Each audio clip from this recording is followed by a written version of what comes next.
ನಾರಾಯಣಾಯ ಪರಿಪೂರ್ಣ ಗುಣಾಣವಾಯ ವಿಶ್ವೋದಯ ಸ್ಥಿತಿಲಯೋ ನಿಯತಿಪ್ರದಾಯ ಜ್ಞಾನಪ್ರದಾಯ ಉದಾಸುರ ಸೌಖ್ಯ ದುಃಖ ಸತ್ಕಾರಣಾಯ ವಿತತಾಯ ನಮೋ ನಮಸ್ತೆ. ಕೃಷ್ಣವೇಣೀ ತೀರ ಸಂಸ್ಥಂ ಕಾರ್ಪರ ಗ್ರಾಮವಾಸಿನಂ ತತ್ತೀರೆ ಪಿಪ್ಪಲಸ್ಥಂ ಶ್ರೀ ನೃಸಿಂಹ ಮನಸಾನಮೇ. ಕೃಷ್ಣಾಯ ವಾಸುದೇವಾಯ ಹರಯೇ ಪರಮಾತ್ಮನೆ ಪ್ರಣತ ಕ್ಲೇಶನಾಶಾಯ ಗೋವಿಂದಾಯ ನಮೋ ನಮಃ. ವ್ಯಾಪ್ತಿರ್ಯಸ್ಯ ನಿಜೇ ನಿಜೇನ ಮನಸಾ ಪಕ್ಷೇ ಸಪಕ್ಷೇ ಸ್ಥಿತಿಃ ವ್ಯಾವೃತ್ತಿಶ್ಚ ವಿಪಕ್ಷದೋತ ವಿಷಯೇ ಶಕ್ತಿರ್ನ ವೈ ಬಾಧಿತೆ. ಭೂಯಾತ್ ತತ್ವವಿನಿರ್ಣಯಾಯ ಭಗವಾನ್ ಆನಂದನಿರುತ್ತೋ ಮುನಿಃ. ಪೂಜ್ಯಾಯ ರಾಘವೇಂದ್ರಾಯ ಸತ್ಯಧರ್ಮರತಾಯ ಚ ಭಜತಾಂ ಕಲ್ಪವೃಕ್ಷಾಯ ನಮತಾಂ ಕಾಮಧೇನವೇ. ಧ್ರುವ ವಿದ್ವಾಂತರವಯೇ ವೈಷ್ಣವೇಂದೀವರೇಂದವೇ ಶ್ರೀರಾಘವೇಂದ್ರ ಗುರವೇ ನಮೋ ಅತ್ಯಂತಯಾಲವೇ. ಶ್ರೀಶಾಂಗ್ರಲೀಲ ಮನಸೇತಿ ಧರ್ಮರತಾಯ ಚ ಮಾಧವಾರ್ಯಾಯ ಗುರವೇ ನಮೋ ವೈರಾಗ್ಯಶಾಲಿನೇ. ಅನವದ್ಯಾತ್ಮ ದಾರಿದ್ರ್ಯಂ ವಾದಿಕದ್ಯೋತ ಭಾಸ್ಕರಂ ವಿದ್ಯಾಮಾನ್ಯ ಗುರುಂ ವಂದೇ ವಿದ್ಯಾವಿದ್ಯೋತ ಭಾಸ್ವರಂ. ತಪಸ್ವಾಧ್ಯಾಯ ಶುಶ್ರೂಷಾ ಕೃಷ್ಣ ಪೂಜಾರತಂ ಮುನಿಂ ವಿಶ್ವೇಶಮಿಷ್ಟದಂ ವಂದೇ ಪರಿವ್ರಾಟ್ ಚಕ್ರವರ್ತಿನಂ. ಆಪಾದನೋಳಿ ಪರ್ಯಂತಂ ಗುರುನಾಮಾಕೃತಿಂ ಸ್ಮರೇತ್ ತೇನ ವಿಘ್ನಾಃ ಪ್ರಣಶ್ಯಂತೆ ಸಿದ್ಧ್ಯಂತೆ ಚ ಮನೋರಥಾಃ. ಶ್ರೀ ಗುರುಭ್ಯೋ ನಮಃ. ಹರಿ ಓಂ.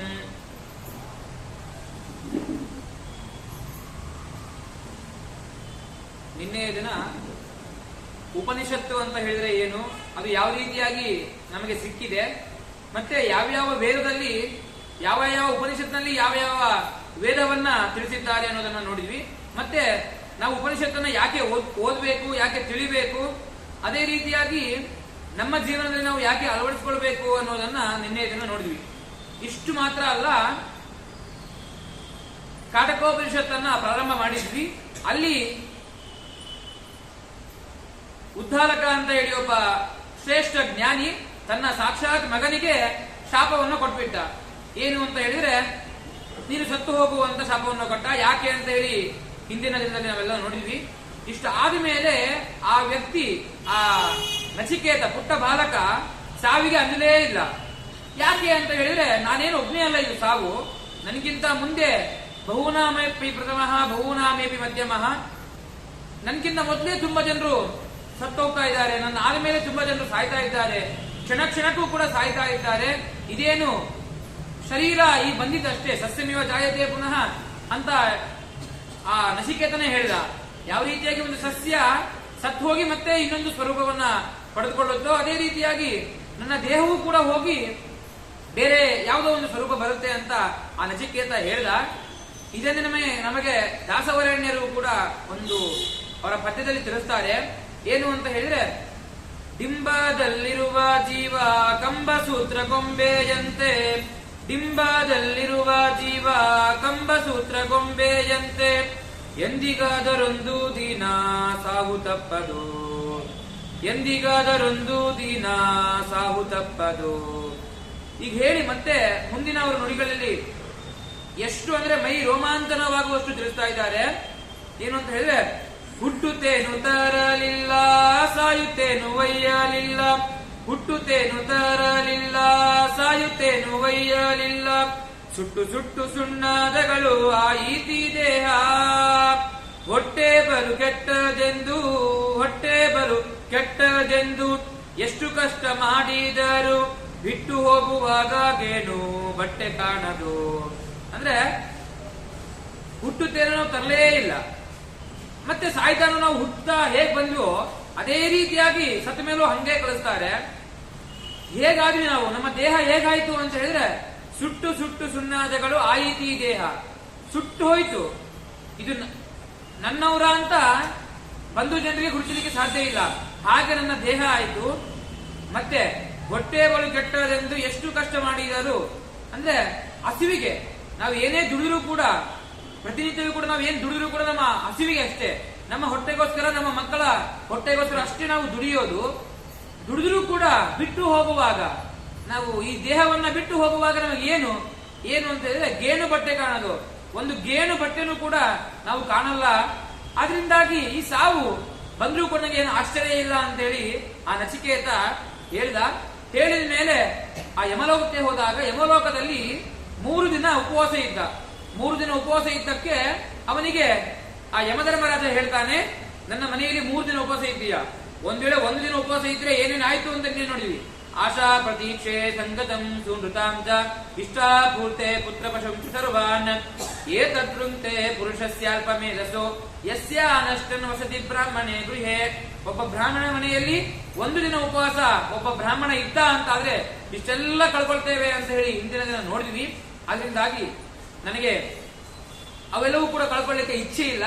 ನಾನು ನಿನಗೆ 3 ವರ ಕೊಡ್ತೇನೆ, ಆ 3 ವರ ಕೇಳು ಅಂತ ಯಮಧರ್ಮರಾಜ ಹೇಳಿದಾಗ ಆಯ್ತು ಅಂತ ಹೇಳಿ ಮೊದಲೇ ವರ ಆ ನಚಿಕೇತ ಕೇಳಿದ್ದ.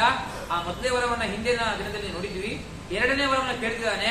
ಏನು ಅಂತ ಹೇಳಿದ್ರೆ, ಸತ್ವಮಗ್ನಿಂ ಸ್ವರ್ಗ ಮಧ್ಯೆ ಮೃತ್ಯೋ ಪ್ರಭೂಹಿತಂ ಶ್ರದ್ಧದಾನಾಯ ಮಹ್ಯಂ ಸ್ವರ್ಗಲೋಕಾಮೃತತ್ವಂ ಭಜಂತೆ ಏತದ್ವಿತೀಯೇನ ವೃಣೇ ವರೇಣ. ಅಂದ್ರೆ ಜ್ಯೋತಿಷ್ಠೋಮೇನ ಸ್ವರ್ಗಕಾಮ ಯಜೇತ ಅಂತ ಹೇಳಿ ಒಂದು ಮಾತು. ಅಂದ್ರೆ ಜ್ಯೋತಿಷ್ಠೋಮ ಅಂತ ಹೇಳಿ ಒಂದು ಯಾಗ, ಒಂದು ಹೋಮ.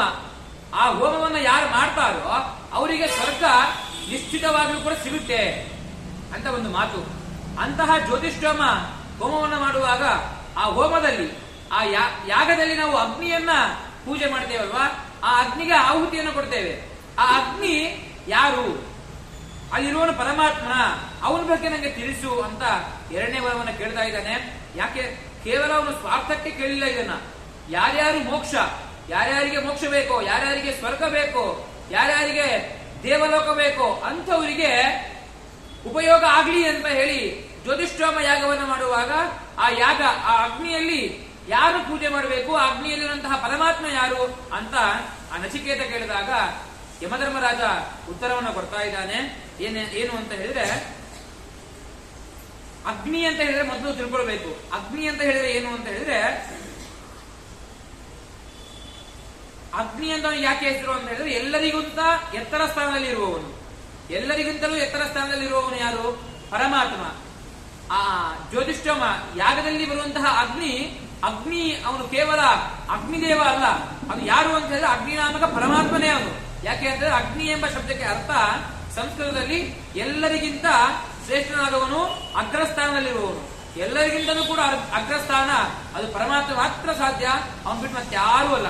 ಅದರಿಂದಾಗಿ ಆ ಅಗ್ನಿನಾಮಕ ಉಳ್ಳವನು ಯಾರು ಅಂತ ಹೇಳಿದ್ರೆ ಅದು ಪರಮಾತ್ಮ ಅಂತ ಮೊದಲಿಗೆ ನಮಗೆ ತಿಳಿಬೇಕು. ಮತ್ತೆ ಅಷ್ಟೇ ಅಲ್ಲ, ಆ ಅಗ್ನಿನಾಮಕದಲ್ಲಿರುವಂತಹ ಅಗ್ನಿ ಇದನ್ನಲ್ವಾ, ಅವನು ಸರ್ವೋತ್ತಮ. ನಾವೆಲ್ಲರೂ ಕೂಡ ಸರ್ವೋತ್ತಮರಾಗಿದ್ದೇವಾ? ಸಾಧ್ಯನೇ ಇಲ್ಲ.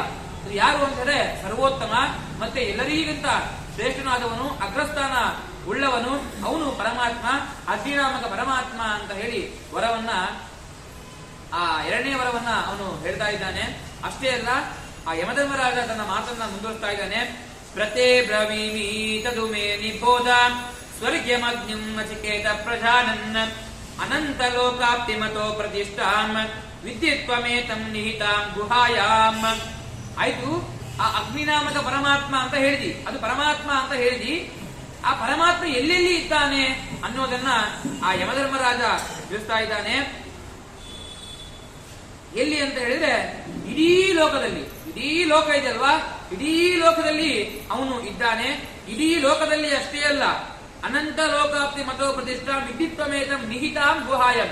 ಎಲ್ಲಾ ಜೀವರಿದ್ದಾರಲ್ವಾ, ಜೀವರು ಅಂತ ಹೇಳಿದ್ರೆ ನಾವೆಲ್ಲರೂ ಕೂಡ, ಎಲ್ಲಾ ಜೀವರು, ನಮಗೆ ದುಃಖ ಇರೋದು ಜಡ ಮತ್ತೆ ಪರಮಾತ್ಮನಿಗೆ ದುಃಖ ಇಲ್ಲ, ನಮ್ಮ ಮಾತ್ರ ದುಃಖ ಇರೋದು ಅಂತ ನಿನ್ನೆ ದಿನ ನೋಡಿದ್ವಿ.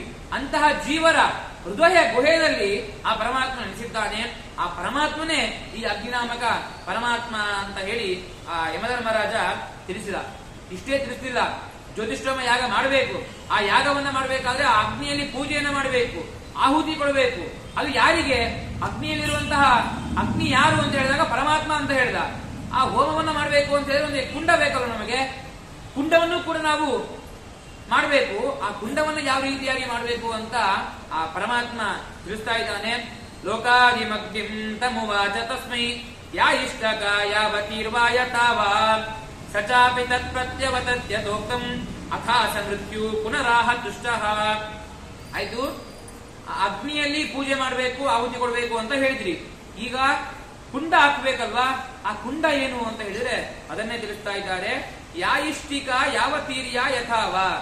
ಇಷ್ಟಕ ಅಂತ ಹೇಳಿದ್ರೆ ಇಟ್ಟಿಗೆಯನ್ನು ಇಟ್ಟೇ ನಾವು ಆಹುತಿಯನ್ನ ಕೊಡಬೇಕು, ಅಲ್ಲಿ ಹೋಮವನ್ನು ಮಾಡಬೇಕು. ಅದೇ ಈಗಿನ ಕಾಲದಲ್ಲಿ ಯಾವ ರೀತಿಯಾಗಿದೆ, ಎಲ್ಲಿಯೂ ಕೂಡ ಇಟ್ಟಿಗೆ ಕಾಣ್ತಾನೇ ಇಲ್ಲ. ಎಲ್ಲೋ ಒಂದೊಂದು ಮನೆಯಲ್ಲಿ, ಒಂದೊಂದು ದೇವಸ್ಥಾನಗಳಲ್ಲಿ, ಮಠಗಳಲ್ಲಿ ಇಟ್ಟಿಗೆ ಕಾಣ್ತಾ ಇದೆ. ಬೇರೆ ಕಡೆ ನೋಡೋದಾದ್ರೆ ಯಾವುದೋ ಒಂದು ಕೆಬ್ಬಿಣದ ಒಂದು ಪಾತ್ರೆ ಅಂತ ಹೇಳ್ಬೋದು. ಅದೇ ಅದನ್ನ ಹೋಮದ ಕುಂಡ ಅಂತ ಹೇಳಲಿಕ್ಕೆ ಸಾಧ್ಯನೇ ಇಲ್ಲ. ಯಾವುದೋ ಒಂದು ಪಾತ್ರೆ, ಕೆಬ್ಬಿಣದ ಹೋಮದ ಕುಂಡದೇ ಅಂತ ಅನ್ಕೊಂಡು ಕೆಬ್ಬಿಣದ ಪಾತ್ರೆಯನ್ನ ತಂದಿಟ್ಟು ಅಲ್ಲಿ ಭಗವಂತನಿಗೆ ಪೂಜೆಯನ್ನ ಮಾಡ್ತಿದ್ದೇವೆ. ಈ ರೀತಿಯಾಗಿ ಪೂಜೆಯನ್ನ ಮಾಡಿದ್ರೆ ಖಂಡಿತವಾಗಲೂ ಕೂಡ ಭಗವಂತ ನಮಗೆ ಅನುಗ್ರಹ ಮಾಡೋದೇ ಇಲ್ಲ. ನಮ್ಮ ಅನುಕೂಲಕ್ಕೆ ತಕ್ಕಂತೆ ನಾವು ಮಾಡ್ತಾ ಇದ್ದೇವೆ ಹೊರತು ಭಗವಂತನ ಪ್ರಸಾದ ಸಿಗಲಿ, ಭಗವಂತನ ಅನುಗ್ರಹ ಆಗಲಿ ಅಂತ ಹೇಳಿ ನಾವು ಮಾಡ್ತಾ ಇಲ್ಲ. ನಮ್ಮ ಅನುಕೂಲಕ್ಕೆ ಇಟ್ಟಿಗೆ ಇಡೋದು ಯಾಕಪ್ಪ, ಹಾಗೆ ತಂದಿದ್ರೆ ಆಯ್ತು ಅಂತ ಈ ರೀತಿಯಾಗಿ ಮಾಡ್ತಿದ್ದೀವಿ. ಇದು ತಪ್ಪು. ಮತ್ತೆ ಇಷ್ಟೇ ಅಲ್ಲ, ಇಟ್ಟಿಗೆಯನ್ನು ಇಡಬೇಕು ಅಂತ ಹೇಳಿದ್ರು. ಎಷ್ಟು ಇಟ್ಟಿಗೆ? 3 ಅಂದ್ರೆ ಮಹಡಿ ಇರ್ತಲ್ವಾ, 3 ಮಹಡಿ ಆಗ್ಬೇಕದು. ಒಂದು ಕೆಳಭಾಗದಲ್ಲಿ ಒಂದು ಇಟ್ಟಿಗೆ, ಮೇಲ್ಭಾಗದಲ್ಲಿ ಇನ್ನೊಂದು ಇಟ್ಟಿಗೆ, ಅದ್ರ ಮೇಲ್ಭಾಗದಲ್ಲಿ ಇನ್ನೊಂದು ಇಟ್ಟಿಗೆ. ಯಾಕೆ ಅಂತ ತಿಳಿಸ್ತಾರೆ. ಸತ್ವ, ರಜಸ್ಸು, ತಮಸ್ಸು ಈ 3ರ ಪ್ರತೀತಿಯಿಂದ ಆ 3 ಇಟ್ಟಿಗೆಯನ್ನ ಇಡಬೇಕು ಅಂತ ಹೇಳಿದ್ರು. ಇಟ್ಟಿಗೆ ಅಷ್ಟೇ ಅಲ್ಲ, ಎಷ್ಟು ಇಟ್ಟಿಗೆ ಇಡಬೇಕು ಅಂತ ತಿಳಿಸ್ತಾ ಇದ್ದಾರೆ.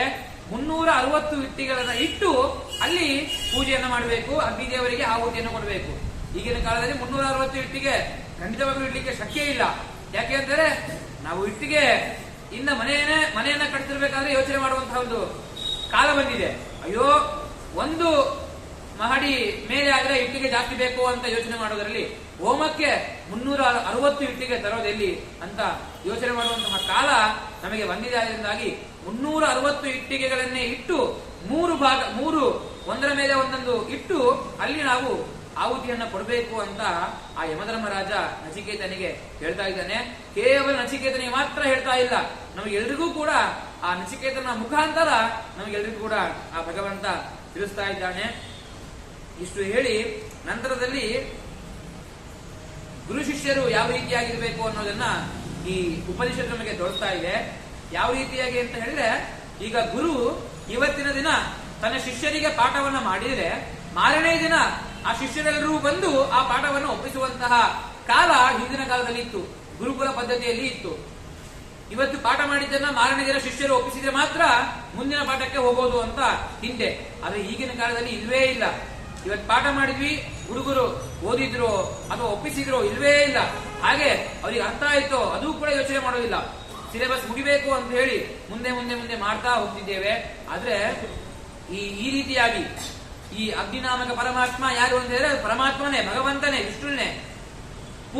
ಯಾಗವನ್ನ ಮಾಡಬೇಕು, ಹೋಮವನ್ನ ಮಾಡಬೇಕು, ಇಷ್ಟು ಇಟ್ಟಿಗೆ ಇರಬೇಕು.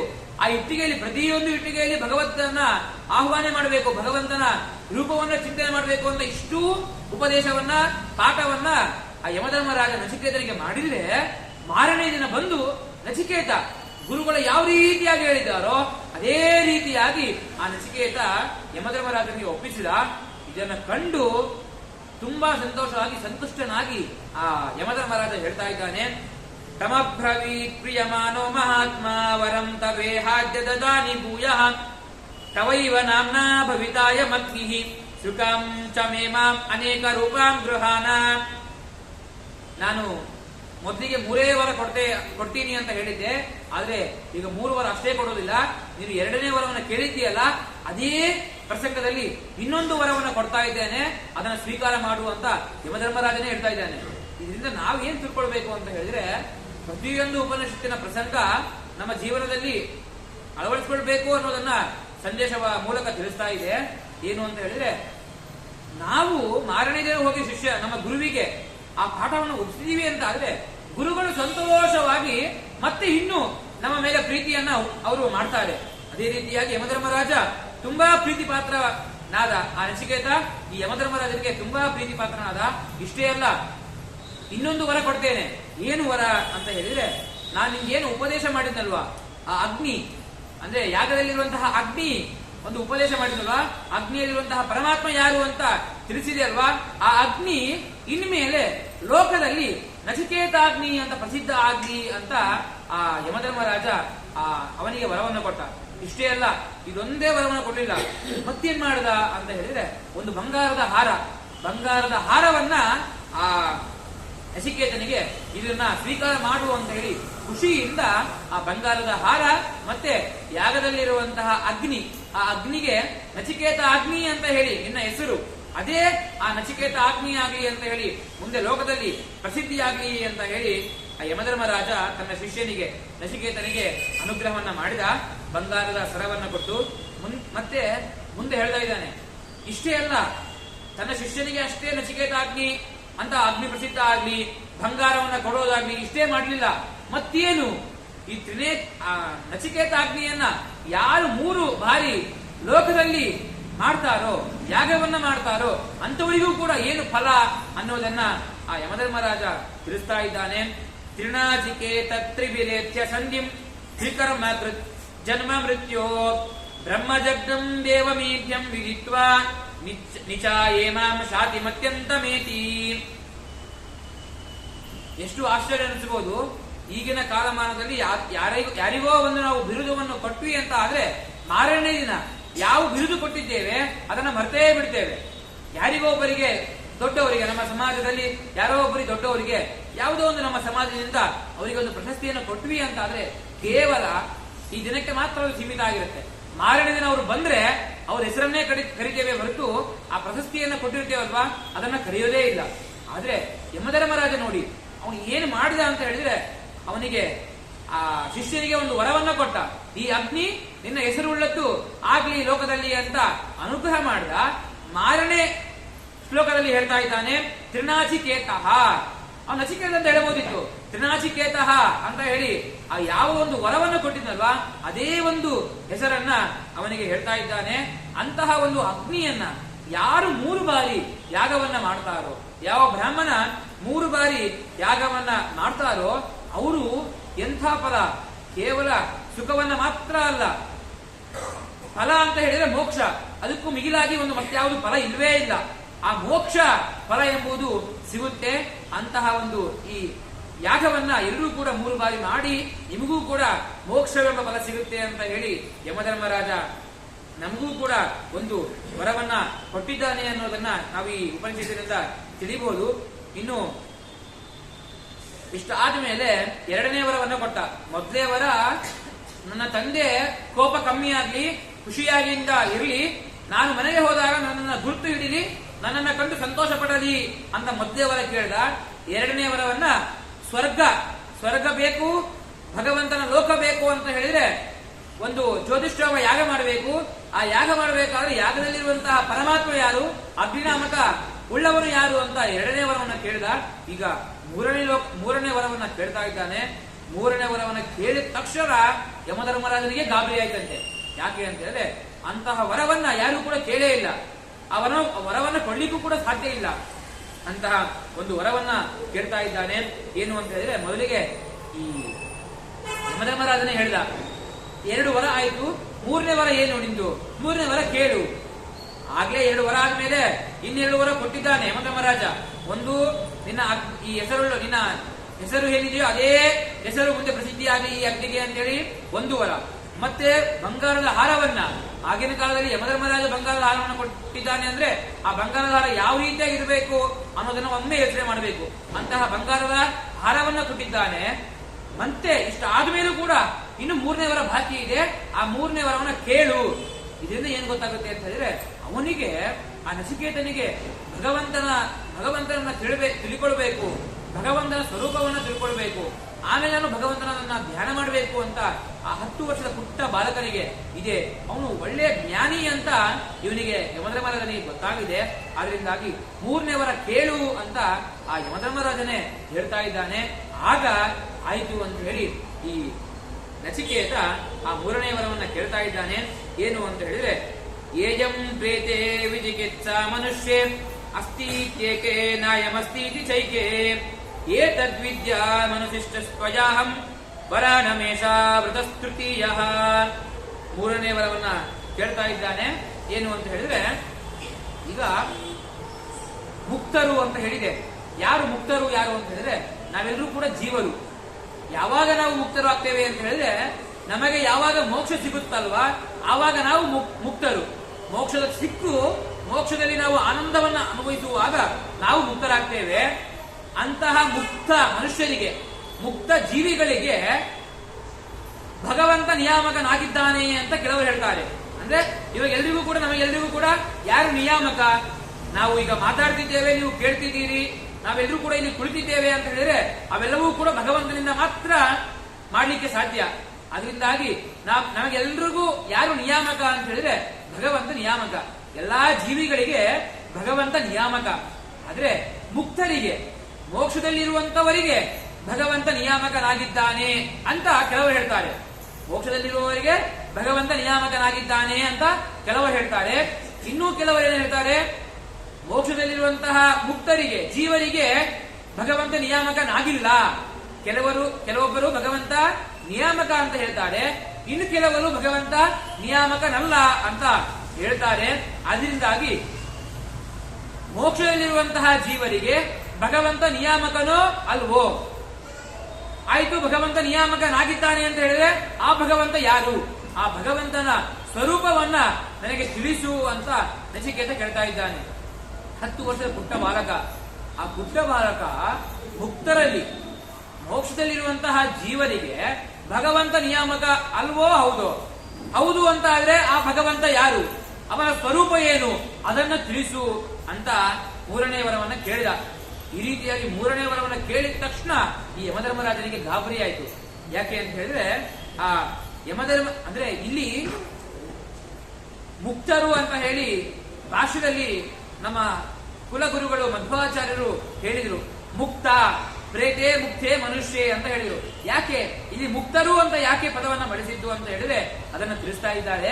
ಏನು ಅಂತ ಹೇಳಿದ್ರೆ, ಕೆಲವೊಬ್ಬರು ಈ ಉಪನಿಷತ್ತಿಗೆ ಅನೇಕರು ಭಾಷ್ಯವನ್ನ ಬರೆದಿದ್ದಾರೆ, ಟೀಕೆಯನ್ನು ಬರೆದಿದ್ದಾರೆ. ಆದ್ರೆ ಕೆಲವೊಬ್ಬರು ಟೀಕೆಯನ್ನು ಬರೀಬೇಕಾದ್ರೆ ಏನು ಅಂತ ಬರೆದಿದ್ದಾರೆ ಅಂತ ಹೇಳಿದ್ರೆ, ಈಗ ನಾವೆಲ್ಲರೂ ಕೂಡ ಇದ್ದೇವೆ, ನಾವು ಸತ್ತ ನಂತರ, ನಾವು ಸತ್ತು ಹೋಗ್ತೇವೆ ಒಂದು ದಿನ, ಸತ್ತ ನಂತರ ನಮ್ಮ ಜೀವ ಇರುತ್ತೆ ಅಂತ ಕೆಲವೊಬ್ರು ಹೇಳ್ತಾರೆ. ನಾವು ಸತ್ತು ಹೋಗ್ತೇವೆ, ಸತ್ತು ಹೋದ ಮೇಲೆ ನಮ್ಮ ಜೀವ ಇದೆ ಅಂತ ಕೆಲವೊಬ್ರು ಹೇಳ್ತಾರೆ, ಇಲ್ಲ ಅಂತ ಕೆಲವೊಬ್ರು ಹೇಳ್ತಾರೆ. ಇದೆ ಅಂತ ಕೆಲವೊಬ್ರು ಹೇಳೋದು, ಇಲ್ಲ ಅಂತ ಕೆಲವೊಬ್ರು ಹೇಳೋದು ಅಂತ ಈ ರೀತಿಯಾಗಿ ಒಂದು ಟೀಕೆಯನ್ನು ಮಾಡಿದ್ದಾರೆ. ಅಲ್ಲಿ ನಮ್ಮ ಜೀವನ ಸತ್ತರು ಅಂತ, ಈಗ ಜೀವ ಅಂತ ಹೇಳಿ ಅಲ್ಲಿ ಹೇಳಬಾರ್ದು. ಜೀವರು ಅಂತ ಹೇಳಿದ್ರೆ ನಾವೆಲ್ಲರೂ ಸೇರ್ತೇವೆ. ಮತ್ತೆ ಏನ್ ಹೇಳ್ಬೇಕು ಅಂತ ಹೇಳಿದ್ರೆ ಮುಕ್ತರು ಅಂತ ಹೇಳಬೇಕು. ಮುಕ್ತರು ಅಂತ ಹೇಳಿದ್ರೆ ಮೋಕ್ಷದಲ್ಲಿರುವವರು. ಮೋಕ್ಷದಲ್ಲಿರುವವನಿಗೆ ಭಗವಂತ ನಿಯಾಮಕನಲ್ವೋ ಹೌದೋ ಅಂತ ಆ ನಚಿಕೇತನ ಪ್ರಶ್ನೆಯಾಗಿದೆ. ಅದರಿಂದಾಗಿ ಆ ನಚಿಕೇತ ಯಮಧರ್ಮರಾಜನಿಗೆ ಕೇಳಿದ 3ನೇ ವರವನ್ನ. ಅಂತಹ ನಿಯಾಮಕನಾದಂತಹ ಭಗವಂತ ಯಾರು? ಭಗವಂತನ ಸ್ವರೂಪವನ್ನ ನನಗೆ ತಿಳಿಸು ಅಂತ ಆ ನಚಿಕೇತ ಕೇಳಿದಾಗ ಆ ಯಮಧರ್ಮರಾಜ ತುಂಬಾ ಗಾಬರಿಯಾಗಿ ಹೇಳ್ತಾ ಇದ್ದಾನೆ. ಏನು ಅಂತ ಹೇಳಿದ್ರೆ, ದೇವೇರತ್ರಾಪಿ ವಿಚಿಕಿತ್ಸಿತಂ ಪುರ ನಹಿ ಸುಗ್ನೀಯೋ ಅನುರೇಶ ಧರ್ಮ ಅನ್ಯಂ ವರಂ ನಚಿಕೇತೋ ವಿಶ್ವ ಮಾಂ. ಈ ರೀತಿಯಾಗಿ ಆ ಯಮಧರ್ಮರಾಜ ನಚಿಕೇತನಿಗೆ ಹೇಳ್ತಾನೆ. ಏನು ಅಂತ ಹೇಳಿದ್ರೆ, ನೀನು ಏನು ಪ್ರಶ್ನೆ ಕೇಳಿದೆಯಲ್ವಾ, ಏನು ವರ ಕೇಳಿದೆಯಲ್ವಾ, ಆ ವರ ತುಂಬಾ ಸೂಕ್ಷ್ಮವಾಗಿದೆ. ಆ ವರವನ್ನ ಹೇಳಿಕೆ ಸಾಧ್ಯನೇ ಇಲ್ಲ. ಯಾಕೆ ಅಂತ ಹೇಳಿದ್ರೆ ಅದನ್ನೇ ತಿಳಿಬೇಕು ಅಂತ ಹೇಳಿ ದೇವತೆಗಳು ಹಿಂದೆ ತುಂಬಾ ಕಾಯ್ತಾ ಇದ್ರು. ನೀ ಏನು ಪ್ರಶ್ನೆ ಕೇಳಿದೆಯಲ್ವಾ, ಏನು ವರವನ್ನ ಕೇಳಿದೆಯಲ್ಲ, ಅದನ್ನ ತಿಳಿಬೇಕು ಅಂತ ಹೇಳಿ ಎಲ್ಲಾ ದೇವತೆಗಳು ತುಂಬಾ ಕಷ್ಟಪಟ್ಟಿದ್ದಾರೆ.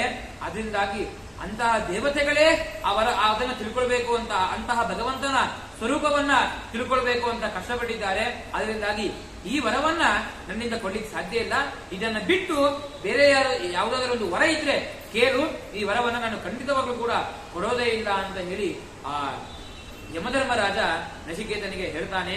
ಆಗ ನಚಿಕೇತ ಹೇಳ್ತಾನೆ, ಇಲ್ಲ, ಇನ್ನೂ ಕೂಡ ಅವನಿಗೆ ಜಿಜ್ಞಾಸೆ ಜಾಸ್ತಿ ಆಯ್ತು, ಇನ್ನೂ ಅದ್ರ ಬಗ್ಗೆ ತಿಳಿಬೇಕು ಅಂತ ಹೇಳಿ ಅವನಿಗೆ ಮನಸ್ಸಿನಲ್ಲಿ ಹುಡ್ತಾ ಇದೆ. ಯಾಕೆ ಅಂತ ಹೇಳಿದ್ರೆ, ನಾನೇನೋ ಕೇಳಿದೆ, 3ನೇ ವರ ಕೇಳಿದೆ, ಅದಾದ್ಮೇಲೆ ನೀನೇನು ಹೇಳಿದಿ, ಇದನ್ನ ತಿಳ್ಕೊಳ್ಬೇಕು ಅಂತ ಹೇಳಿ ಎಲ್ಲಾ ದೇವತೆಗಳು ಕೂಡ ಕಷ್ಟಪಡ್ತಾ ಇದ್ದಾರೆ ಅಂತ ಹೇಳಿದ್ವಿ. ಅದರಿಂದಾಗಿ ನನಗೆ ನೀನು 3ನೇ ವರ ಕೊಟ್ರೆ ಇದೇ ಕೊಡಬೇಕು. ಯಮಧರ್ಮರಾಜ ಹೇಳ್ತಾ ಇದ್ದಾನೆ, ಈ ವರವನ್ನ ಕೊಡೋದಿಲ್ಲ, ಬೇರೆ ವರ ಕೇಳು. ಈ ಕಡೆ ನಚಿಕೇತ ಹೇಳ್ತಾ ಇದ್ದಾನೆ, ಇಲ್ಲ, ನಂಗೆ ವರ ಕೊಡೋದಾದ್ರೆ ಅದೇ ಹೇಳು. ಮುಕ್ತರಲ್ಲಿರುವಂತಹ ಎಲ್ಲಾ ಜೀವಗಳಿಗೆ ನಿಯಾಮಕನಾದವನು ಭಗವಂತ, ಅವನ ಸ್ವರೂಪ ನನಗೆ ತಿಳಿಸು ಇದನ್ನೇ ವರ ಕೊಡು, ಇದು ಬಿಟ್ಟು ಮತ್ತೆ ಯಾವುದೂ ಕೂಡ ನನಗೆ ಬೇಡ ಅಂತ ಹೇಳಿ ಆ ಯಮಧರ್ಮರಾಜನಿಗೆ ನಚಿಕೇತ ಹೇಳ್ತಾ ಇರ್ಬೇಕಾದ್ರೆ ಆ ಯಮಧರ್ಮರಾಜ ಹೇಳ್ತಾನೆ, ನೋಡು ಇದನ್ನ ಬಿಟ್ಟು ಬೇರೆ ಏನಾದ್ರೂ ಕೇಳು, ಏನು ಅಂತ ಹೇಳಿ ಇವನೇ ಆಪ್ಷನ್ ಕೊಡ್ತಾ ಇದ್ದಾನೆ. ಇದನ್ನ ಕೇಳು ಅಂತ ಇವನೇ ಯಮಧರ್ಮರಾಜನೇ ಅವನಿಗೆ ನಚಿಕೇತನಿಗೆ ಆಪ್ಷನ್ ಕೊಡ್ತಾ ಇದ್ದಾನೆ. ಏನು ಅಂತ ಹೇಳಿದ್ರೆ, ಶತಾಯುಷ ಪುತ್ರ ಪೌತ್ರಾನ್ ವೃಣೀಶ್ವ ಬಹೂನ್ ಪಶೂನ್ ಹಸ್ತಿ ಹಿರಣ್ಯಮಶ್ವಾನ್ ಭೂಮೇ ಮಹಾದಾಯತನಂ ವೃಣೀಶ್ವ ಸ್ವಯಂ ಚ ಜೀವೋ ಶರದೋ ಯಾವಧಿಚ್ಛಸಿ. ಇಷ್ಟು ಆಪ್ಷನ್ ಕೊಟ್ಟ. ಒಂದು, ಶತಾಯುಷಃ ಪುತ್ರ ಪೌತ್ರಾನ್, ನಿನ್ನ ಮಕ್ಕಳು ಮೊಮ್ಮಕ್ಕಳು ಶತಾಯುಷಃ 100 ವರ್ಷ ಬಾಳ್ತಾರೆ. ನಿನ್ನ ಮಕ್ಕಳು ಮೊಮ್ಮಕ್ಕಳು 100 ವರ್ಷ ಬದುಕ್ತಾರೆ, ಅದನ್ನಾದರೂ ಕೇಳು. ಮೊನ್ನೆದಾಯ್ತು. ಇದನ್ನ ಬಿಟ್ಟು ಮತ್ತೆ ಬಹೂನ್ ಪಶೂನ್, ಯಾವ ಪ್ರಾಣಿ ಬೇಕು, ಎಷ್ಟು ಗೋವುಗಳು ಬೇಕು ಅಷ್ಟನ್ನು ಕೇಳು, ಅದನ್ನು ಕೂಡ ಕೊಡ್ತೇನೆ. ಮತ್ತೆ ಅಸ್ಥಿ ಅಂತ ಹೇಳಿದ್ರೆ ಆನೆಗಳು, ನಿಂಗೆ ಎಷ್ಟು ಆನೆಗಳು ಬೇಕು ಆ ಆನೆಗಳನ್ನು ಕೂಡ ಕೊಡ್ತೇನೆ. ಇನ್ನು ಹಿರಣ್ಯ ಮಶ್ವಾನ್, ಹಿರಣ್ಯ ಎಷ್ಟು ಬಂಗಾರ ಬೇಕೋ ಅಷ್ಟು ಬಂಗಾರ ಕೊಡ್ತೇನೆ. ಅಶ್ವ ಎಷ್ಟು ಕುದುರೆ ಬೇಕೋ ಅಷ್ಟೂ ಕುದುರೆಗಳನ್ನೇ ಕೊಡ್ತೇನೆ. ಇಷ್ಟೇ ಅಲ್ಲ, ಭೂಮೇ ಮಹಾದಾಯತನಂ ವೃಣೀಶ್ವ, ಅಂದ್ರೆ ನೀನು ಈ ಭೂಮಿ ಇದೆ ಅಲ್ವಾ, ಈ ಭೂಮಿಯಲ್ಲಿ ಎಷ್ಟು ವಿಸ್ತಾರವಾದ ಭೂಮಿ ಬೇಕೋ ಅಷ್ಟೂ ಭೂಮಿಯನ್ನು ಕೇಳು, ಕೊಡ್ತೇನೆ. ಇನ್ನು ಕೊನೆಯದಾಗಿ ಹೇಳ್ತಾನೆ, ಇಷ್ಟೆಲ್ಲ ಹೇಳಿದ ಎಲ್ರಿಗೂ ಕೂಡ ಇಷ್ಟು ಆಸೆ ಇರುತ್ತೆ, ಆದ್ರೆ ಒಂದು ಆಸೆ ಇರುತ್ತಲ್ವಾ, ಯಾವ ದಿಚ್ಛಸಿ ಅಂದ್ರೆ ಎಲ್ಲಿಯವರೆಗೂ ಈ ಭೂಮಿಯಲ್ಲಿ ನೀನು ಇರಬೇಕು ಅಂತ ಇಚ್ಛೆ ಪಡ್ತೀಯೋ ಅಲ್ಲಿಯವರೆಗೆ ಈ ಭೂಮಿಯಲ್ಲಿ ನೀನು ಇರು ಅಂತ ಹೇಳಿ ಇಷ್ಟು ಶತಾಯುಷಃ ಪುತ್ರ ಪೌತ್ರ, ನಿನ್ನ ಮಕ್ಕಳು ಮೊಮ್ಮಕ್ಕಳು 100 ವರ್ಷ ಬಾಳ್ತಾರೆ. ಅದೇ ರೀತಿಯಾಗಿ ಅನೇಕ ಗೋವುಗಳನ್ನ ಕೊಡ್ತೇನೆ, ಪಶುಗಳನ್ನ ಕೊಡ್ತೇನೆ, ಆನೆಗಳನ್ನ ಕೊಡ್ತೇನೆ, ಬಂಗಾರ ಕೊಡ್ತೇನೆ, ಅಶ್ವ ಕೊಡ್ತೇನೆ. ಇಷ್ಟೇ ಅಲ್ಲ, ಎಷ್ಟು ಜಾಗ ಬೇಕೋ ಭೂಮಿಯಲ್ಲಿ ಅಷ್ಟು ಜಾಗ ತಗೋ, ನಿಂಗೆ ಎಷ್ಟು ವರ್ಷ ಇರಬೇಕು ಅಂತ ಇರ್ತೀಯೋ ಅಷ್ಟು ವರ್ಷ ಸುಖವಾಗಿ, ಮತ್ತೆ ದುಃಖದಿಂದ ಅಲ್ಲ ಸುಖವಾಗಿ ಈ ಭೂಮಿಯಲ್ಲಿ ಇರು. ಆದ್ರೆ ನೀ ಏನು 3ನೇ ವರ ಕೇಳಿದೆಯಲ್ಲ ಅದನ್ನ ನಾನು ಕೊಡ್ಲಿಕ್ಕೆ ಸಾಧ್ಯ ಇಲ್ಲ, ನೀನು ಕೇಳಲಿಕ್ಕೆ ಹೋಗ್ಬೇಡ, ಇಷ್ಟನ್ನೆಲ್ಲ ಕೊಡ್ತೇನೆ, ಅದನ್ನ ಸ್ವೀಕಾರ ಮಾಡು 3ನೇ ವರ ಅಂತ ಹೇಳಿ ಆ ಯಮಧರ್ಮರಾಜ ನಚಿಕೇತನಿಗೆ ಹೇಳ್ತಾನೆ. ಇದು ಹೇಳಿದ ತಕ್ಷಣ ಆ ನಚಿಕೇತ ಪುಟ್ಟ ಬಾಲಕ, 10 ವರ್ಷದ ಬಾಲಕ ಹೇಳ್ತಾ ಇದ್ದಾನೆ, ಏತತ್ ತುಲ್ಯಂ ಯದಿಮನ್ಯಸೇ ವರಂ ಪುರೀಶವಿತ್ತಂ ಚಿರಜೀವಿಕಾಂಚ ಮಹಾಭೂಮೌ ನಚಿಕೇತಸ್ತ್ವಮೇದಿ ಕಾಮಾನಾಂ ತ್ವ ಕಾಮಬಾಧಾಂ ಕರೋಮಿ ಅಂತ ಆ ಯಮಧರ್ಮರಾಜನೇ ಹೇಳಿದ. ನೀ ಏನು 3ನೇ ವರ ಕೇಳಿದೆಯಲ್ವಾ, ಇಷ್ಟೇ ಅಲ್ಲ, ಇಷ್ಟೆಲ್ಲ ಹೇಳಿದೆ ನಾನು, ಇದು ನಚಿಕೇತನೇ ಮಾತು, ಇಷ್ಟೆಲ್ಲ ಹೇಳಿದೆ, ಇಷ್ಟು ಕೊಡ್ತೇನೆ, ಅದೊಂದು ಬಿಟ್ಬಿಡಪ್ಪ ಅಂತ ಹೇಳಿದೆ. ಅಷ್ಟೇ ಅಲ್ಲ, ಈ 3ನೇ ವರ ಕೇಳಿದೆಯಲ್ವಾ, ಆ 3ನೇ ವರಕ್ಕೆ ಯಾವುದಾದ್ರೂ ಸಮವಾದ ವರ ಇದ್ರೆ ಅದನ್ನು ಕೇಳಪ್ಪ, ಅದನ್ನು ಕೊಡ್ತೇನೆ. ಇಷ್ಟರ ಜೊತೆಗೆ ಅದನ್ನು ಕೂಡ ಕೊಡ್ತೇನೆ, ನಿನ್ಗೆ ಎಷ್ಟು ಬೇಕೋ ಅಷ್ಟು ಕೊಡ್ತೇನೆ. ಇಷ್ಟೇ ಅಲ್ಲ, ಮತ್ತೆ ಆ ಯಮಧರ್ಮರಾಜ ಮುಂದೆ ಉತ್ತರ ಇದ್ದೇನೆ. ಇಷ್ಟು ಹೇಳಿದ್ರು ಕೂಡ ಆ ನಚಿಕೇತ ಅಲ್ಲೇ ಇಲ್ಲ.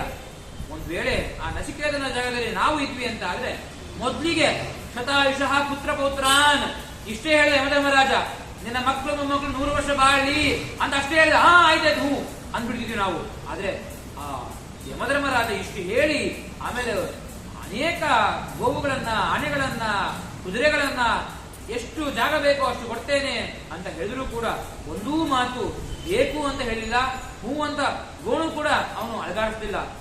ಮತ್ತೆ ಇನ್ನು ಏನ್ ಹೇಳ್ಬೇಕು ಯಮಧರ್ಮರಾಜನಿಗೆ ಗೊತ್ತಾಗ್ಲಿಲ್ಲ. ಇಷ್ಟಾದ ಮೇಲೆ ಇದಕ್ಕೆ ಸಮವಾದ ಯಾವುದಾದ್ರೂ ವರ ಇದ್ರೆ ನಿನ್ನ ಹತ್ರ ಇದ್ರೆ ಕೇಳಪ್ಪ, ನಿನ್ನ ಮನಸ್ಸಿನಲ್ಲಿ ಇದ್ರೆ ಅಂತ ಹೇಳಿದ್ರು ಅವನು ಕೇಳಲಿಕ್ಕೆ ತಯಾರಿಲ್ಲ, ಸುಮ್ಮನೆ ನಿಂತಿದ್ದಾನೆ. ಮತ್ತೆ ಅವನಿಗೆ ಆ ಯಮಧರ್ಮರಾಜ ನಚಿಕೇತನ ಕುರಿತು ಹೇಳ್ತಾ ಇದ್ದಾನೆ, ಯೇ ಕಾಮ ದುರ್ಲಭ ಮರ್ತ್ಯಲೋಕೆ ಸರ್ವಾನ್ ಕಾಮಾನ್ ಚಂದದ ಪ್ರಾರ್ಥಯಸ್ವ ಇಮಾ ರಾಮ ಸರತಾ ಸತೂರ್ಯಾ ನಹಿ ದೃಷ್ಟಾಲಂಬನೀಯ ಮನುಷ್ಯೈಃ. ಅಂದ್ರೆ ಯೇ ಕಾಮ ದುರ್ಲಭ ಮರ್ತ್ಯಲೋಕೆ, ಈ ಮನುಷ್ಯ ಲೋಕದಲ್ಲಿ ಯಾವ ಯಾವ ಅಭಿಷ್ಟಗಳು, ಯಾವ ಯಾವ ಇಚ್ಛೆಗಳು, ನಂಗೆ ಇದು ಬೇಕು, ನಂಗೆ ಅದು ಬೇಕು ಅಂತ ಯಾವ್ಯಾವ ಇಚ್ಛೆಗಳಿದೆಯಲ್ವಾ ಈ ಮನುಷ್ಯ ಲೋಕದಲ್ಲಿ, ಭೂಮಿಯಲ್ಲಿ ಯಾವ ಯಾವ ಮನುಷ್ಯರಿಗೆ ಇಚ್ಛೆ ಇದೆಯಲ್ವಾ ಅದು ಯಾವುದು ಇದೆಯೋ ಅದನ್ನೆಲ್ಲ ಯಥೇಚ್ಛವಾಗಿ ಕೇಳು, ಎಷ್ಟು ಬೇಕೋ ಅಷ್ಟು ಕೇಳು. ಒಂದಲ್ಲ, ನಿಂಗೆ ಎಷ್ಟು ಬಂಗಾರ, ಒಂದೇ ಬಂಗಾರ ಅಲ್ಲ, ಎಷ್ಟು ಆಭರಣ ಬೇಕೋ ಅಷ್ಟು ಕೇಳು, ಎಷ್ಟು ಜಾಗ ಬೇಕೋ ಅಷ್ಟು ಕೇಳು. ಅಷ್ಟೇ ಅಲ್ಲ, ಮತ್ತೆ ಹೇಳ್ತಾ ಇದ್ದಾನೆ, ಸರ್ವಾನ್ ಕಾಮಾನ್ ಚಂದದ ಪ್ರಾರ್ಥಯಿಸ್ವ, ಏನೇನು ಇಚ್ಛೆಗಳಿದೆ ಅಲ್ವಾ ಕಾಮ, ಅದನ್ನು ಕೂಡ ಕೇಳು, ಅದನ್ನ ಕೊಡ್ತೇನೆ. ಇಮಾ ರಾಮ ಸರತಾ ಸತೂರ್ಯಾ, ಮತ್ತೆ ಇಷ್ಟೇ ಅಲ್ಲ, ಇನ್ನು ಸೌಂದರ್ಯ ಗುಣಶೀಲರಾದಂತಹ ಯಾರಾದರೂ ಮಕ್ಕಳು ಬೇಕಾ, ಮೊಮ್ಮಕ್ಕಳು ಬೇಕಾ, ಇದನ್ನ ಕೇಳು.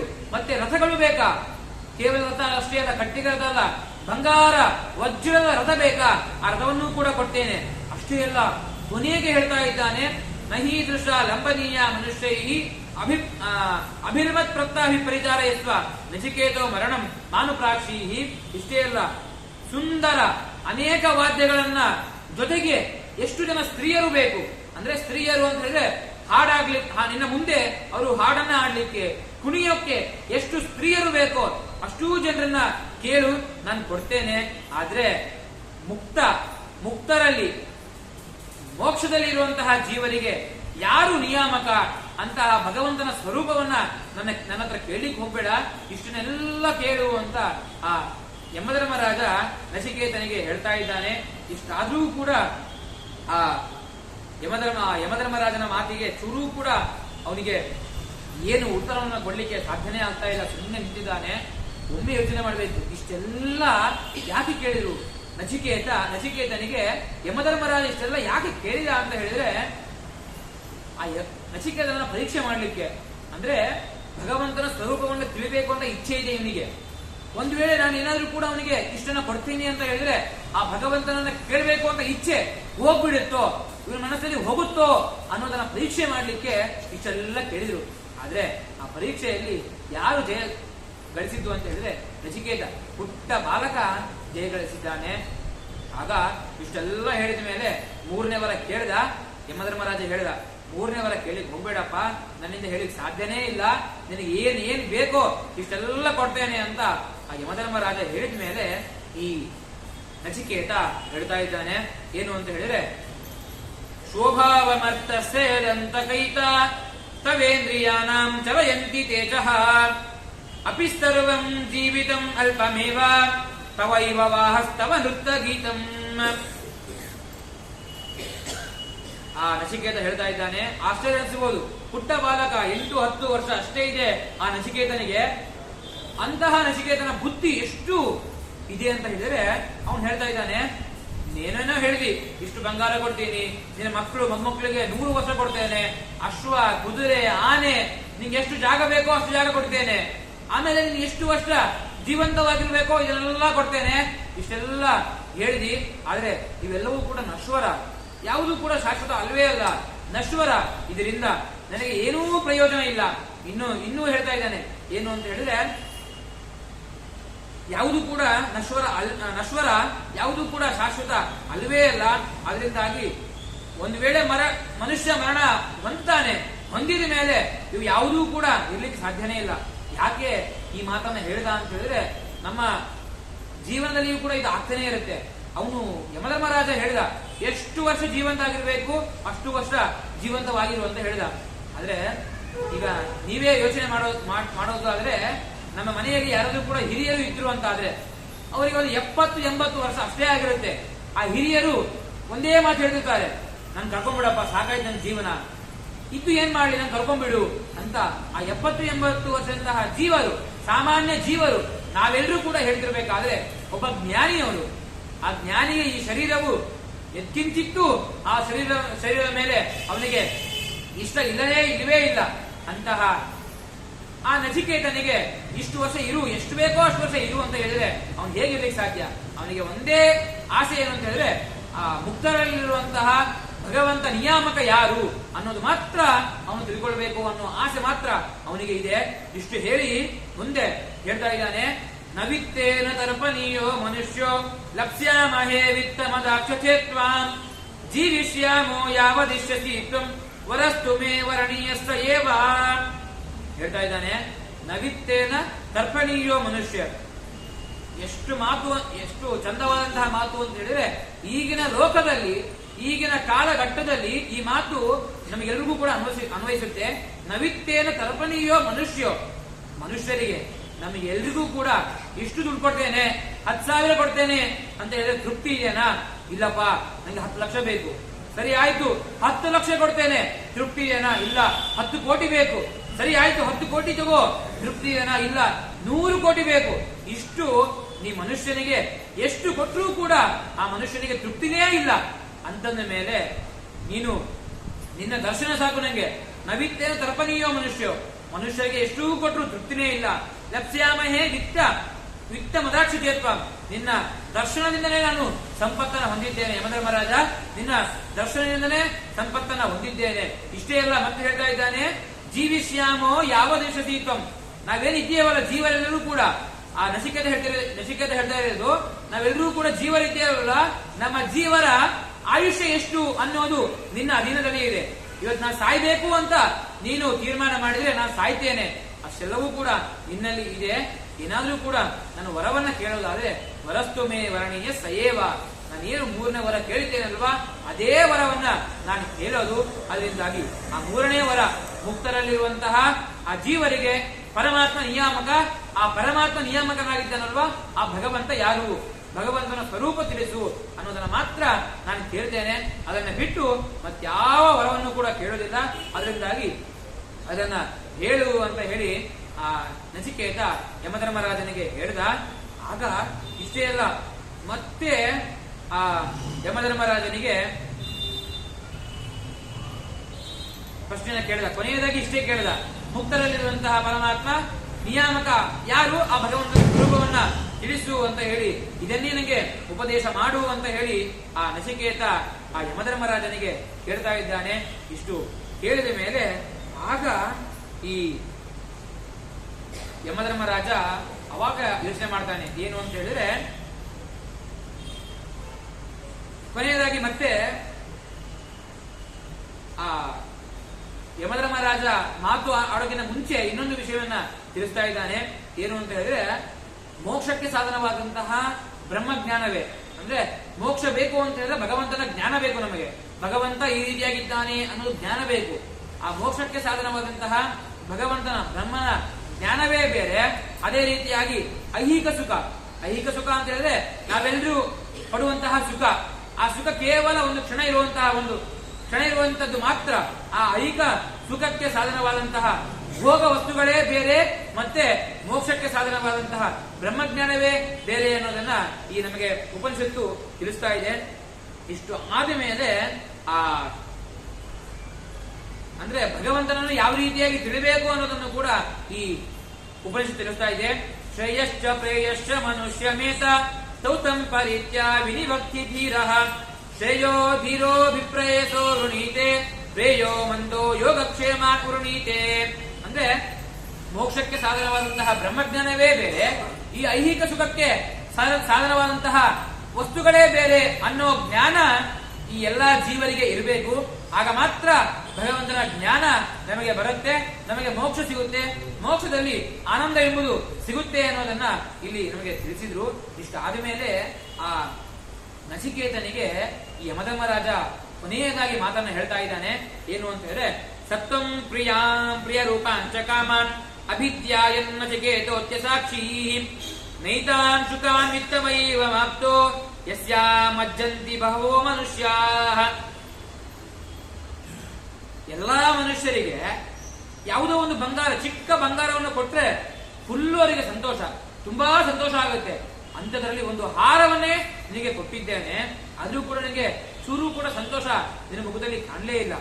ಇನ್ನು ಒಬ್ರಿಗೆ, ನಮ್ಮಂತಹ ಜೀವಿಗಳಿಗೆ ಏನಾದ್ರೂ ಕೂಡ ಒಂದು ಅಂಶ ಅಂದ್ರೆ ನಿಂಗೆ ಇದನ್ನು ಕೊಡ್ತೇನೆ, ಈ ಕೆಲಸ ಮಾಡು, ಇಷ್ಟು ದುಡ್ಡು ಕೊಡ್ತೇನೆ, ಯಾರನ್ನಾದ್ರೂ ಸಾಯಿಸು ಅಂತ ಹೇಳಿದ್ರೆ ನಾವು ಸಾಯಿಸ್ಬೇಕು ಕೂಡ ಈಗ ತಯಾರಾಗಿದ್ದೇವೆ. ಯಾಕೆ ಅಂತಂದ್ರೆ ನಾವು ದುಡ್ಡು ಬೇಕು.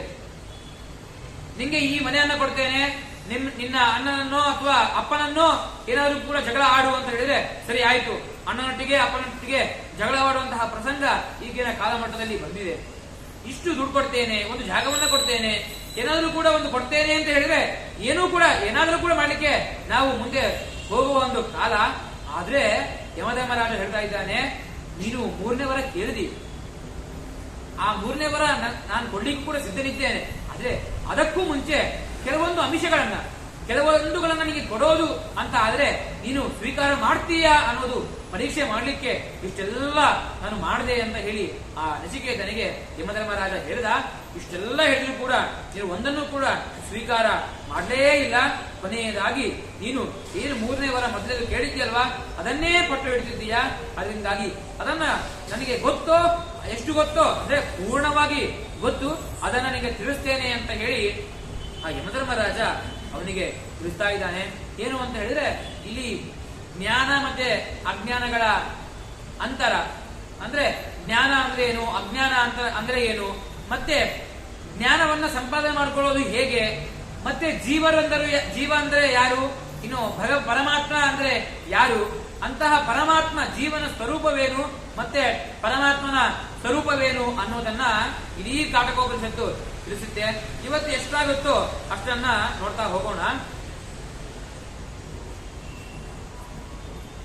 ಈಗ ಜ್ಞಾನ ಮತ್ತೆ ಅಜ್ಞಾನ ಇವೆರಡಕ್ಕೂ ಏನು ಅಂತರ ಅನ್ನೋದನ್ನ ತಿಳಿಸ್ತಾ ಇದ್ದಾರೆ. ದೂರಮೇತೆ ವಿಪರೀತೆ ವಿಶೂಚಿ ಅವಿದ್ಯಾಯಾಚ ವಿದ್ಯೇತಿ ಜ್ಞಾತ ವಿದ್ಯಾಪ್ಸಿತಂ ನಚಿಕೇತಸಂ ಮನ್ಯೇ ನತ್ವಾ ಕಾಮ ಬಹವಾ ಲೋಲುಪಂತಹ.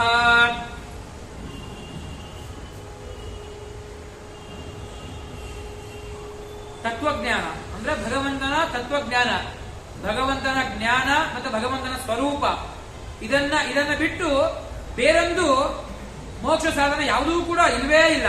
ಇದೇ ಮೋಕ್ಷ ಸಾಧನ, ಇದನ್ನೇ ತಿಳಿಯಲ್ಪಡಬೇಕು ಅಂತ ಹೇಳಿ ನಿನ್ನ ಇಚ್ಛೆ ನಿನ್ನ ಮನಸ್ಸಿನಲ್ಲಿ ಇಚ್ಛೆ ಇದೆ ಅಂತ ಹೇಳಿ ನನಗೆ ದೃಢವಾಗಿದೆ. ಅಷ್ಟೂ ನತ್ವಾ ಕಾಮೋ ಬಹವ ಲೋಲುಪಂತ, ಎಷ್ಟೆಷ್ಟೋ ಅಂಶಗಳನ್ನ ಹೊಡೆದ್ರೂ ಕೂಡ ಇದು ಯಾವುದಕ್ಕೂ ಕೂಡ ಸೋಲೇ ಇಲ್ಲ, ಗೆದ್ದಿದ್ದೀಯ ಅಂತ.